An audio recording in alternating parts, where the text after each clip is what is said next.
हिंदू खाटीक समाज बांधवांचा आनंदाचा क्षण। महाराष्ट्र शासनाच्या वतीनं हिंदू खाटीक समाजाच्या स्वातंत्र्य आर्थिक विकास महामंडळाची स्थापना काही दिवसांपूर्वी झाली।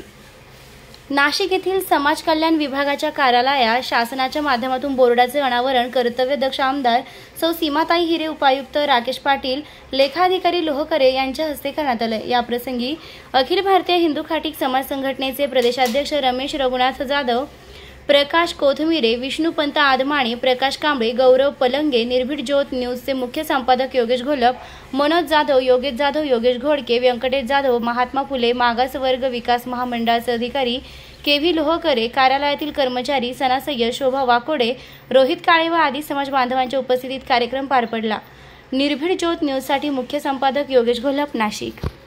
या शाळेतील विद्यार्थ्यांना शालेय साहित्य वाटपाचा कार्यक्रम आयोजित करण्यात आलेला आहे आणि या कार्यक्रमासाठी उपस्थित असलेले या फाउंडेशनचे आमचे अध्यक्ष प्रकाशजी गांगुर्डे साहेब, त्याचप्रमाणे RPIचे जिल्हा सल्लागार अशोकभाऊ गांगुर्डे, शिंदे साहेब, शाळेच्या मुख्याध्यापक आणि शिक्षक वृंद आणि विद्यार्थी मित्रांनो, आपण ज्या समाजात जन्मलो त्या समाजाचं देणं लागतो या उदात्त हेतूने आज ह्या ठिकाणी विद्यार्थ्यांना शालेय साहित्य वाटपाचा कार्यक्रम आयोजित करण्यात आलेला आहे। सामाजिक सेवेत काम करत असताना समाजाच्या शेवटच्या घटकाच्या गरजा शोधून आणि त्या आमच्या परीने पूर्ण करण्याचा आम्ही प्रामाणिक प्रयत्न करत असतो।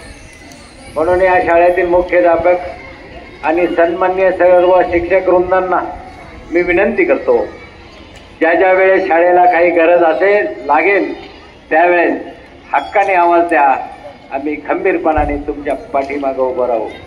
सुंदर अशी शाळेची इमारत या ठिकाणी उभी होत आहे। मी या ठिकाणी आवाहन करतो आणि विनंती करतो, जर काही वस्तू लागली वस्तू स्वरूपात आम्हाला सांगा, नो लिमिट किमतीचं तुम्ही आम्हाला सांगा, आम्ही शाळेच्या प्रति आदर ह्या भावनेने शाळेला फुल फुलाची पाकळी वस्तू स्वरूपात नक्की देऊ। खरं तर शिक्षकाचं काम म्हणजे देश घडवण्याचं काम आहे। आतापर्यंत अनेक IAS IPS अधिकाऱ्यांचे आणि आम्ही व्याख्यान ठेवले आणि त्या व्याख्यानामध्ये तो IAS IPS अधिकारी आपल्या शिक्षकाचे गुणगौरव करतो। मी या शिक्षकामुळे या पदापर्यंत आलो। आमच्या नजरेत शिक्षकांचं स्थान अत्यंत मोठं आहे। शाळेच्या जिल्ह्यातल्या तालुक्यातल्या अनेक शाळेमध्ये अनेक कार्यक्रमामध्ये सेंड ऑफ असेल, स्नेहसंमेलन असेल, मला त्या ठिकाणी बोलवतात आणि मी शिक्षकांप्रती त्या ठिकाणी आदर व्यक्त करतो। मी पुनश्च एकदा आपल्या सर्व विद्यार्थ्यांचं स्वागत करतो, कौतुक करतो। आम्हाला या ठिकाणी बोलवलं, आमचा मान सन्मान केला त्याबद्दल शाळेतील मुख्याध्यापक आणि शिक्षकांचं मी खूप आभार व्यक्त करतो आणि थांबतो। जय हिंद, जय संविधान।